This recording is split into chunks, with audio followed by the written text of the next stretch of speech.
सज्जनों और देवियों, आप सभी भक्तों को इस YouTube चैनल पर जुड़े जितने दर्शक हैं, आप सभी को हृदयपूर्वक त्रैबार साहिब बंदगी साहिब साहिब बंदगी।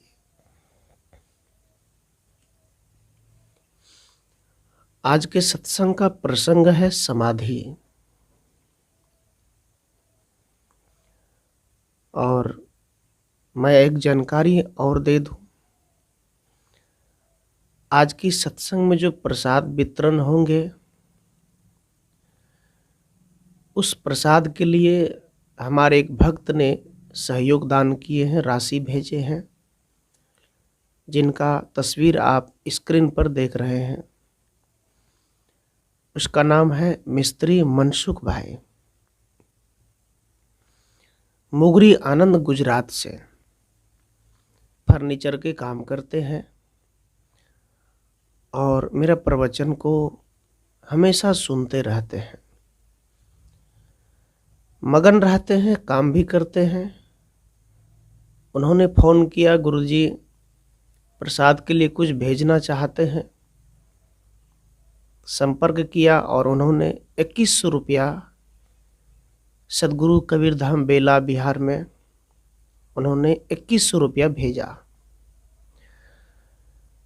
आप सब लोग और इस मंच की ओर से उनको आशीर्वाद है, दुआ है कि मेहनत भी करो, कर्म भी करो और उसके साथ साथ अच्छे विचार से जुड़े रहो, अच्छे संतों से जुड़े रहो। भरम विनाशक प्रवचन, समाज को बदलने वाला प्रवचन, कर्मकांड पाखंड से दूर रहो। तो मिस्त्री मनसुख भाई, आपको बहुत बहुत आशीर्वाद है।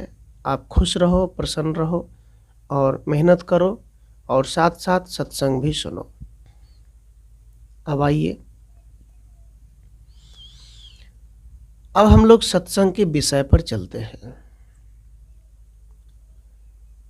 सज्जनों,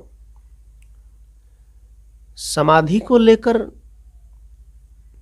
आपके मन में, लोगों के मन में बहुत बड़ा भ्रम है। बहुत धर्म संप्रदाय हमारे भारत देश में है, कब ना जाने कितने पंथ खड़ा हो जाते हैं, कितने पंथ बन जाते हैं, इसकी कोई गिनती नहीं है। अनेक अनेक बाबाओं का अवतार है। जटाधारी, जनोधारी, जमीन के अंदर में कहते समाधि लगाने वाला, 12 वर्ष तक जीवित रहने वाला। जीवित रहने का मतलब है कि मरने के बाद भी आत्मा आने की बात करते हैं, वापिस मरने के बाद भी जीवित होने की वादा करते हैं। इस प्रकार से बहुत धर्म संप्रदाय हमारे देश में है और सभी धर्म संप्रदाय की यही कहना है, समाधि प्राप्त करना, मुक्ति प्राप्त करना, मुक्ति को प्राप्त हो जाना। और जितने भी सत्संग संप्रदाय है सभी मुक्ति और समाधि के लिए ही दौड़ रहे हैं। तो सज्जनों, समाधि है क्या? मुक्ति क्या होती है? कुछ लोगों की मान्य है कि यदि शरीर छूट जाएगा, ऐसा आपने देखा होगा, कबीर साहब का शरीर त्याग होने के बाद कबीर पंथियों ने कबीर के नाम पे समाधि बनाया। मगहर में जाइए तो उनका समाधि मिलेगा। मुस्लिम भी बगल में बनाए हैं मजार। हिंदू और मुसलमान दोनों वहाँ सदगुरु कबीर की समाधि बना करके एक दुकान खोले हैं। अब कबीर की अपमान तो नहीं कर रहा हूँ, साहब कबीर के ही विचार से यदि चले और जिस मगहर में आप जाते हैं, हिंदू तो जाते ही हैं, मुसलमान जो कबीर साहब की मजार बनाए हैं, लेकिन मुस्लिम कभी नहीं जाते, हिंदू के जो कबीर साहब की समाधि उधर कभी नहीं जाते। इस पर भी कोई कारण है। इस पर यदि आवाज उठाए लोग, जब हिंदू जा सकते हैं तो मुसलमान क्यों नहीं जा सकते उधर? दोनों एक, क्योंकि साहेब कबीर तो भेद मिटाने की बात करते हैं। लेकिन अभी भी मुसलमान के अंदर भेद है कि मैं भले कबीर साहब की मूर्ति हिंदू बना लिए समाधि, मैं उधर नहीं जाऊंगा। अभी भी उनके भेद नहीं मिटा है और कबीर के नाम से वहां पैसे कमा रहे हैं मुसलमान। इस पर भी सोचना चाहिए हम सबको।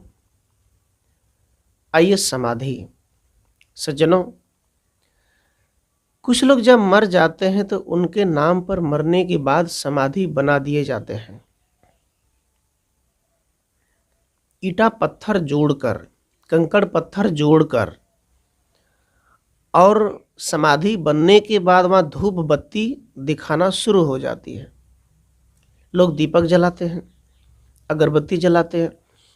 अब जो अपने पिता के नाम से, माँ के नाम से समाधि बनाए हैं, शायद ही जीवित अवस्था में उनका सेवा किए होंगे, चरण दबाए होंगे, या उनको ठीक से बातचीत किए होंगे। कई ऐसे समस्याएं घर की आती है। लेकिन मरने के बाद पैसे वाले हैं, अमीर है, तो समाधि बना दी गई। क्या होगा इससे? सज्जनों, समाधि, कई संतों के भी समाधि बन जाते हैं। आश्रम में कबीर मत का हो, राम मत का हो, किसी शिव का हो, संत मरे बस उसके नाम से तुरंत समाधि। ये क्या है? अंधी श्रद्धा। मतलब हम उनसे अधिक प्रेम कर रहे हैं। ये दिखावा का प्रेम है। हम चाह रहे हैं, हमें लगता है कि किसी के नाम पे समाधि बना दिए तो मेरा नाम होगा, लोग हमें कहेंगे कि ये फलाना बाबू ने समाधि बनाया, बहुत बड़ा काम किया। सज्जनों, नाम कमाने के लिए समाधि की जरूरत नहीं है, कर्म करने की जरूरत है। और मूल समाधि क्या होती है? समाधि का तात्पर्य होता है जहां मन स्थिर होता है, गंभीर होता है, शांत होता है, वो समाधि की दशा है। समाधि कोई अलग नहीं।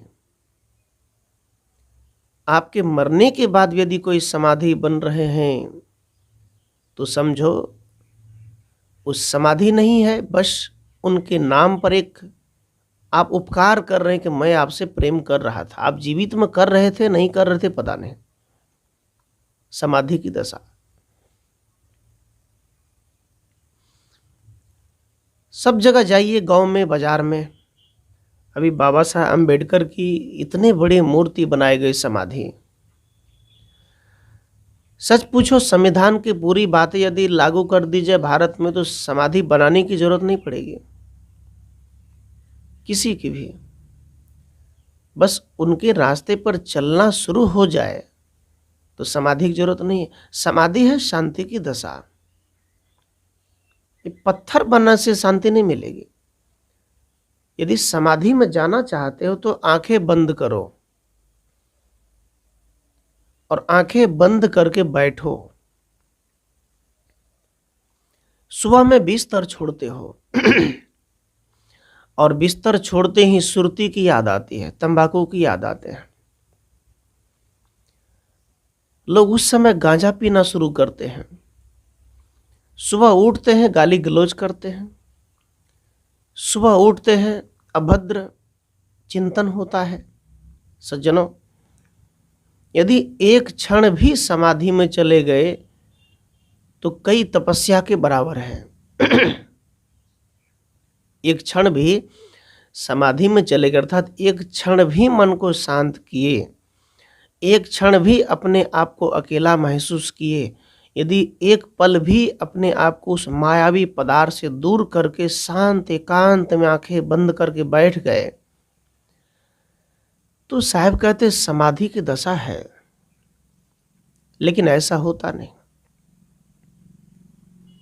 हम आंखें बंद नहीं करना चाहते, बस हाथ से कुछ छोड़ना नहीं चाहते, अकेले बैठना नहीं चाहते, बस हम समाधि की बात करते हैं। समाधि किसी का देखो मत, तुम खुद सम हो जाओ, खुद शांत हो जाओ, खुद स्थिर हो जाओ, खुद अपने आप को समेट लो, ये समाधि है। अब मान लो एक गुंबज बनाते हैं समाधि में, मुसलमान भी गुंबज बनाते हैं, हिंदू भी त्रिशूल लगा देते हैं, कुछ ऐसे झंडे गाड़ देते हैं, मूर्ति बना घंटियां टांग देते हैं, उसमें पूजा पाठ शुरू होता है।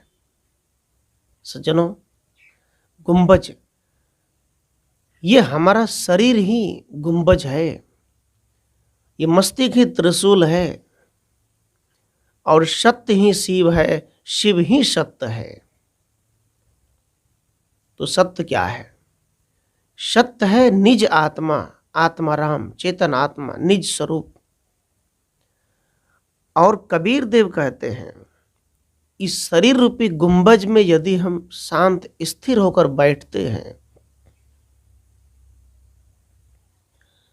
साहब कबीर कहते तन थिर, वचन थिर, मन थिर, सुरति निरति थिर होए।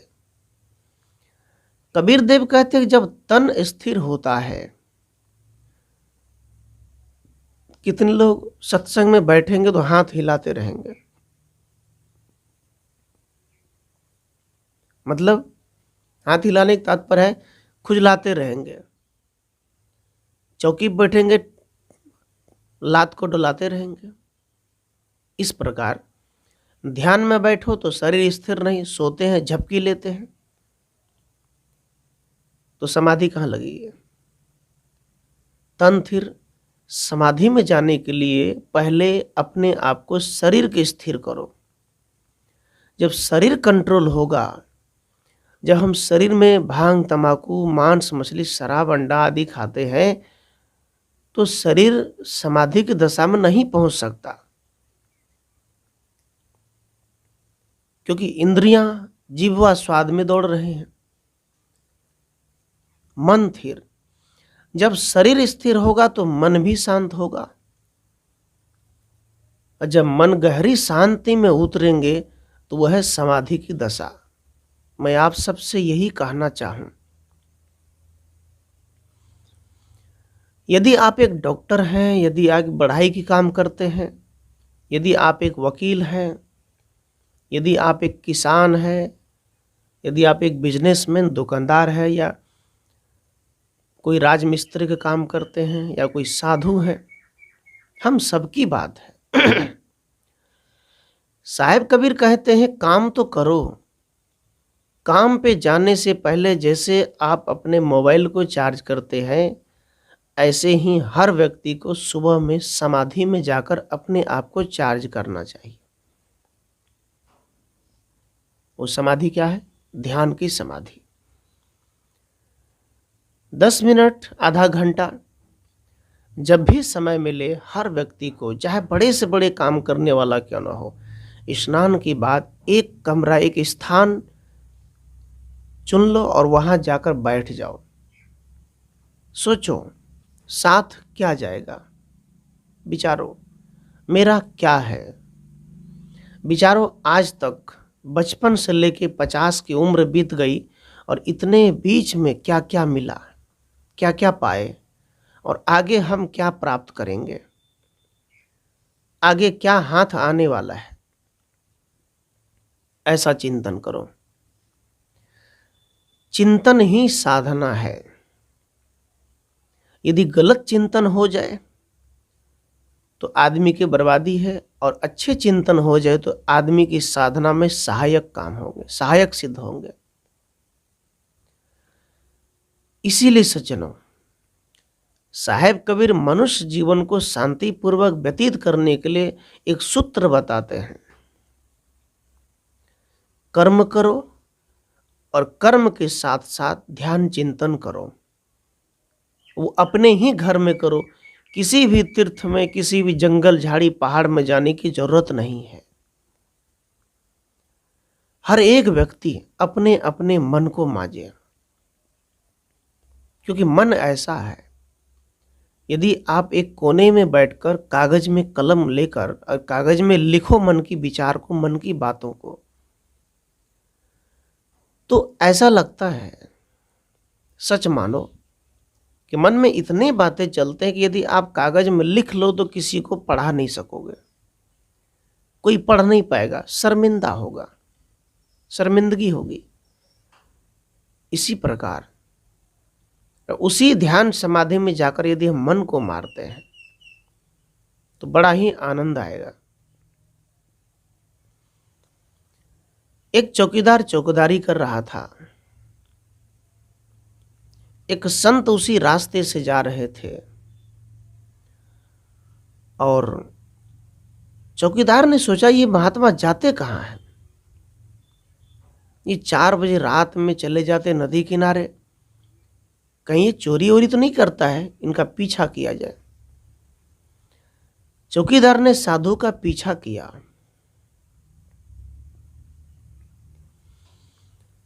और साधु के पीछा करते करते जब साधु वहां जहां पर बैठे हैं ध्यान में, वहां पहुंचा ये चौकीदार। चौकीदार ने साधु से कहा, आप यहाँ क्या करते हैं? अरे रोज रोज देखता हूं 4 बजे आप यहाँ आकर बैठ जाते हैं, आंखें बंद करते हैं, कुछ तो करते नहीं है। फिर करते क्या है? केवल आंखें बंद करके बैठे हैं 1 घंटे, न हाथ हिलते हैं, न कोई काम करते हैं, न चलते हैं, न बोलते हैं, यहाँ करते क्या हो? साधु ने कहा, मैं क्या नाम दूं, मैं क्या करता हूं, मैं क्या बोलूं? साधु ने कहा, तुम क्या करते हो? कहा, मैं चौकीदारी का काम करता हूं। कहा, मतलब? कहा, मैं कोई मुझे वेतन देता है, पैसे देते हैं 10,000 15,000, और मैं उसके घर की सामान की रक्षा करता हूं, मैं पहरेदारी करता हूं। सज्जनों, साधु ने चौकीदार से कहा, ठीक बस वही काम मैं भी करता हूं, जो काम तुम कर रहे हो वही काम मैं भी कर रहा हूं। चोर ने कहा, अरे मैं तो डंडे लेकर खड़ा हूं, लाठी लेकर खड़ा हूं, मैं तो खड़े रहता हूं, मैं इधर उधर टॉस मारता हूं, झांकता हूं। आप तो चुपचाप बैठे हैं, वो भी अंधेरे में आकर, क्या पहरे करते हैं? यहाँ कोई सामान भी नहीं है जो कोई चुरा ले। साधु ने कहा, बेटा ये भीतर की बात है, तुम न समझोगे। कहा, समझाओ। कहा, तुम्हारे पास लाठी है, टॉर्च है, और मेरे पास बुद्धि विवेक की लाठी है, बुद्धि विवेक सूरत ज्योत की टॉर्च है। हाँ, यहां पर कोई सामान नहीं है जो कोई चुरा ले, लेकिन हमारे ही अंदर में 5 चोर बैठा हुआ है, और वो चोर हमें दिन रात, तुम्हारे अंदर भी है, मेरे अंदर भी है, पूरी दुनिया जितने मनुष्य सबके अंदर है, और वो चोर दिन रात तुम्हारे घर से चोरी कर रहा है, तुम्हें पता भी नहीं चलता। सज्जनों, साहब ने कहा, क्या चोरी कर रहे हैं? वो चोर कौन है? चोर है काम, क्रोध, लोभ, मोह, अहंकार। ये 5 चोर बैठा हुआ है सबके अंतःकरण में। याद रखो, जब बच्चा जन्म लेता है तो उसमें कोई विकार नहीं, कोई गाली नहीं, कोई झूठ ठगी नहीं, कोई लालच नहीं, कोई प्रपंच नहीं, कोई कूटनीति चुगली नहीं। लेकिन धीरे धीरे जब वो बढ़ने लगता है तो उसका संगत का प्रभाव पड़ने लगता है, वैसा ही बन जाता है। साहब ने कहा, क्या कहा? कहा, काम एक चोर है, मनुष्य को कामुक बना देता है। एक स्त्री से, एक पति से, या फिर एक सुंदर चमड़ी से, सूरत से मन नहीं भरता। साहब कहते हैं, बहुत तरह की लालसा रखते, कामना रखते, कामिक। जो काम वासना में डूब जाता है, साहब कहते हैं उसका ज्ञान धन चोरी हो गया, ज्ञान धन बचा नहीं। क्रोध, क्रोध में आकर आदमी न जाने क्या क्या कर बैठता है। ऐसी शब्दों का प्रयोग करके अपना ही नुकसान कर बैठता है। और माचिस जब हम जलाते हैं तीली, तो पहले खुद जलते हैं फिर दूसरों को जलाते हैं। साहेब कहते हैं ये जो तुम्हारा क्रोध का चुरवा है, ये चोर तुम्हें पहले जलाता है। क्रोध तुम्हारा नुकसान करता है, तुम्हारा पतन करता है, और इसके बाद दूसरों को ये नुकसान करता है। एक ही घर में 5 परिवार में रहते हैं, एक दूसरे की बात सहन नहीं होती, जो मन सो बोलते हैं, और सब परिवार बिखर के रह जाता है। किसके कारण? क्रोध चोरवा के कारण। मोह, तीसरा चोर है मोह। साहब कहते हैं कि आदमी धन दौलत तो कमाता है, परिवार तो बसाता है, लेकिन उन्हीं से मोह कर लेता है। और यही मोह जो है रात दिन हमें सताते रहते हैं, परेशान करते रहते हैं। ये मोह कम नहीं है। किसी से मोह कर लिए, रुपए पैसे से मोह कर लिए, बूढ़े हो गए लेकिन परिवार का मोह नहीं छूटता। निर्मोह होकर जियो, धन कमाओ, पैसे कमाओ, सब कुछ कमा कर दो। जब तक हाथ पैर में बल है, जब तक आप चलते हैं, तब तक कर्म करो, कर्म करते रहो, किसी पे भरोसा मत करो। और निर्लोभ होकर के, कोई मोही नहीं बन के। शराब से मोह करता है, तंबाकू से मोह करता है, अनेक प्रकार की देवी देवता की मन में कल्पना करके उनसे मोह करता है कि मिलेगा मिलेगा, दुख पाता है। अब मोह के कारण ही ब्राह्मण का पीछा करता है कि कोई दर्शन करा देगा, क्योंकि भगवान से मोह हो गया है। सज्जनों, मिलेगा नहीं, मिले न मिलावन हारा। तुम चाहे जितनी दौड़ लो, तुमसे तुम्हारे अंदर से ईश्वर परमात्मा को मिलाने वाला नहीं मिलेगा। इसके लिए ध्यान करना ही पड़ेगा। मेडिटेशन करो, अपने माइंड को खाली करो, अपने आप को पवित्र करो। जैसे 4 दिन 5 दिन नहीं नहाते हो तो पूरे शरीर से गंदगी आने लगता है, और यदि कपड़े नहीं धोते हो तो कपड़े गंदगी करते हैं। इसी प्रकार कबीर साहब कहते हैं, तुम यदि चिंतन साधना नहीं करते हो, तुम यदि भक्ति नहीं करते हो, तो तुम भीतर से विकारी हो जाते हो, भीतर से गंदा हो जाते हो। सोच, चिंतन, बोली बानी सब खराब हो जाता है। 5वां चोर है अहंकार। उस साधु ने कहा, देखो सबसे बड़ा चोर है अहंकार। मनुष्य को अधिक धन होता है, अधिक पैसा होता है तो अहंकारी हो जाता है, और वो अहंकार उसे लेकर डूब जाता है। अहंकार में वो झुकना नहीं चाहता। अहंकारी आदमी सत्संग में बैठना नहीं चाहता। अहंकारी आदमी बोतल के नशे में चलता है। अहंकारी आदमी रोड पर चलेगा तो कहेगा मेरा ही है। गरीबों को सताएगा, गरीबों को परेशान करेगा। साहब कबीर ने कहा, बड़े बड़ाई न कर, बड़े न बोली बोल। रहीमन हीरा कब कहे मेरा लाख टका का मोल। कबीर देव कहते, हीरा सोना चांदी ये कब कहते कि मेरे कीमत इतने हैं। वो नहीं कहते। गुणवान व्यक्ति कभी नहीं कहते मैं अच्छा हूं। ज्ञानी व्यक्ति ज्यादा बोलते नहीं, बड़बड़। मूर्ख ज्यादा बोलते हैं। सज्जनों, कहा बड़ा होना अच्छी बात नहीं, ज्ञानी होना अच्छी बात है। ज्ञान प्राप्त करो। तो अहंकार में आदमी एक दूसरे को सुनना नहीं चाहते। जब पत्नी को अहंकार हो जाए तो पति को नहीं सुनेंगे, पति को हो जाए तो पत्नी को नहीं सुनेंगे।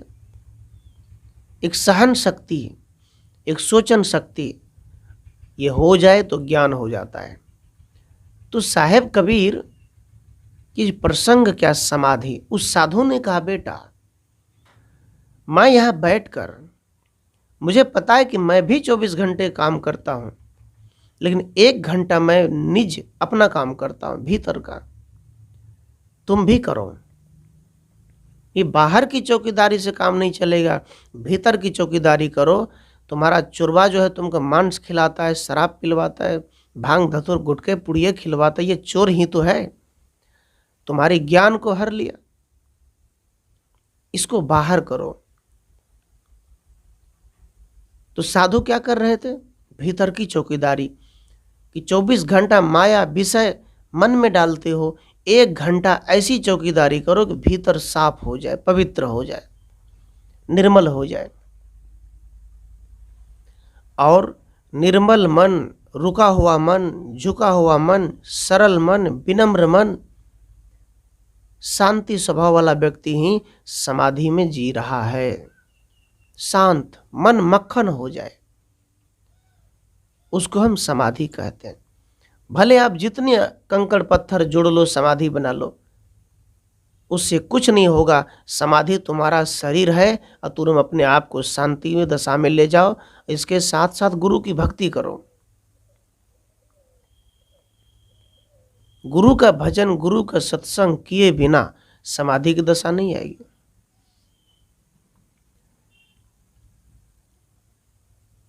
मिस्त्री जिन्होंने 2100 रुपया का दान किया, कोई मिस्त्री है।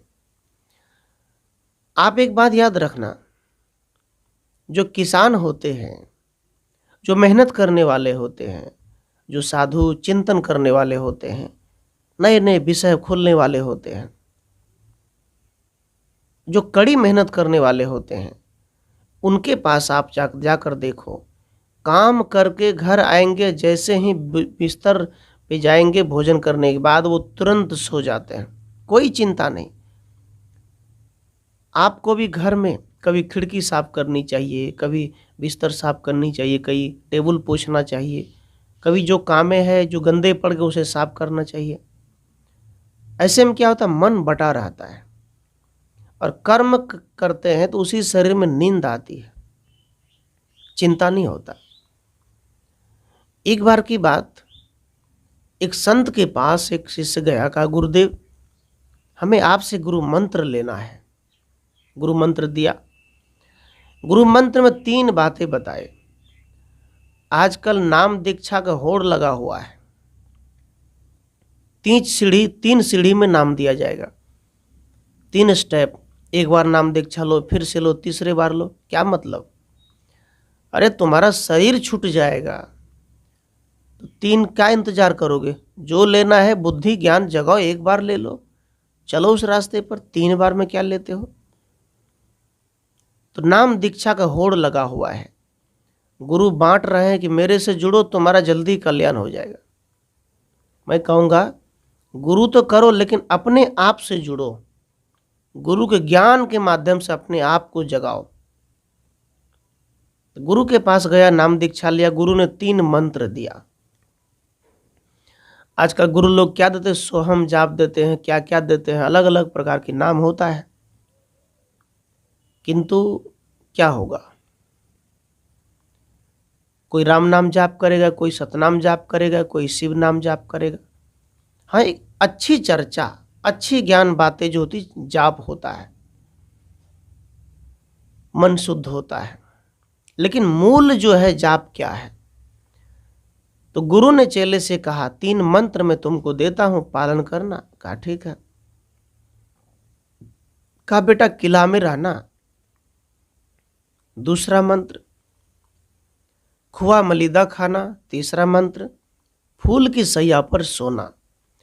चेला ने कहा यह भी कोई मंत्र है क्या गुरुजी? अरे मंत्र कोई दो जिसका हम नाम जाप करें। गुरु ने कहा बेटा इस मंत्र का अर्थ है, पहले समझ तो लो। गुरु ने कहा किला में रहना अर्थात किला में रहने का तात्पर्य है एक परकोटा, एक बाउंड्री वाल। जैसे घर में किला होता है, दिल्ली में लाल किला है, और आपके घर है, बाउंड्री कर लेते घर आंगन का, अंदर में सेफ हो जाते हैं। ऐसे ही किला। संत ने कहा बेटा आज से तुम गुरु मंत्र ले रहे हो, तुमको किला में रहना अर्थात ज्ञान की मर्यादा में रहना है। सदगुरु ने जो तुम्हें बोध दिया, ज्ञान दिया, सत्संग सुना, उसकी मर्यादा करना। आजकल लोग गुरु मंत्र लेते हैं, बस खैनी, तम्बाकू, भांग, धतूर खाते रहते हैं, सब कुछ खाते रहते हैं, क्या फायदा? राजनीति करेगा, बेईमानी, छल कपट करेगा, क्या मतलब? साहब कहते हैं किला में रहना, सत्संग, गुरु के संपर्क में रहना, गुरु के ज्ञान में रहना और गुरु की सलाह आज्ञा को मानना, इसके साथ साथ मेहनत, मजदूरी, व्यापार सब कुछ करना, कर्म नहीं छोड़ना। जो व्यक्ति कर्म छोड़ देता है वो व्यक्ति अपाहिज हो गया मन से, वो सुखी नहीं हो सकता। कर्म मत छोड़ो, जहां भी जाओ कर्म करो। आश्रम में भी कर्म करना पड़ेगा, बिना कर्म किए मनुष्य का जीवन सुखी नहीं हो सकता। दूसरा मंत्र है खुआ मलिदा खाना। खुआ मलिदा खाने का क्या तात्पर्य है? शिष्य ने कहा, गुरुजी हम तो गरीब आदमी हैं, हमें तो नमक रोटी नसीब नहीं होता, आप खुआ मलिदा खाने की बात करते हैं। कहा बेटा, खुआ मलिदा खाने का मतलब है कि कड़ी मेहनत अर्थात कड़ी भूख लगे तब खाना। और जो व्यक्ति मेहनत करते हैं और उसका भोजन आगे में थाली में लगाए जाते हैं तो मस्त होकर खाते हैं और मस्त होकर सो जाते हैं। जिसको भूख लगती है उसके लिए नमक रोटी भी खुआ मलिदा है। जिनको भूख नहीं लगती, क्या है? नमक रोटी, खीर पूड़ी भी अच्छा नहीं लगे। इसलिए कहा कर्म करो, शरीर को थकाओ और तब भोजन करो, कितनी आनंद आते हैं। फिर कहा फूल की सैया पर सोना। फूल की सैया कहाँ है? कहा बेटा, फूल की सैया पर सोने का मतलब है कि जो मेहनत करने वाला व्यक्ति है, बिस्तर पे जाते ही नींद आ जाएगी, वो कोई सपना नहीं देखेगा। बड़े बड़े सेठ को सपना आते हैं, बा भूत देखा, चुड़ैल देखा, कोई गुरु बाबा के पास जाके झाड़ लगवाता है। और जो मेहनती होते हैं उससे कोई सपना नहीं आते। अरे शरीर थका हुआ है, क्या पता कि अच्छे बिस्तर पर सो रहे हैं कि जमीन पर सो रहे हैं, कोई पता नहीं। सज्जनों, साधना और समाधि का मतलब है शरीर को थका कर ध्यान करना, चिंतन करना, अच्छी चिंतन करना, अपने मन को मारना, अपने इंद्रियों को कंट्रोल करना, अपने जिह्वा स्वाद को कंट्रोल करना। इसके लिए गुरु भगवान की शरण में जुड़े रहना। ये काम करो, ये नहीं करोगे, बस समाधि चाहते हो कि बना लें, पूजा करें, हो गया, कभी मुक्त नहीं पाओगे। मुक्ति का मतलब होता है कि तंबाकू छूट जाए तो मुक्त हो गए, जो गलत चीजें वो छूट जाए, बस मुक्ति की दशा है। और तुम मरने के बाद मुक्ति चाहते हो, वो भी ब्राह्मण पंडित से। कोई ब्राह्मण पंडित मंत्र पढ़ देगा, मुक्त हो जाएंगे। ये गहरी भूल है तुम्हारी, ये मुक्ति नहीं है। तुम्हारा शरीर जल गया, लेकिन तुम्हारे अंदर जो क्रोध था, गलत आदतें थी, खान पान, वो तो नहीं जला। मन में तो है, वासना बन गया, कर्म बन गया, अब दूसरे जन्म में दुख पाओ। इसलिए समाधि में जाना है तो रोज ध्यान करो। अपने ही घर में स्नान के बाद काम जाते हो उससे पहले ध्यान कर लो, फिर काम पे जाओ। कोई भी काम करो पहले ध्यान कर लो, वो भी सुबह शाम करो। इससे ज्ञान होता है, भीतर का ज्ञान होता है।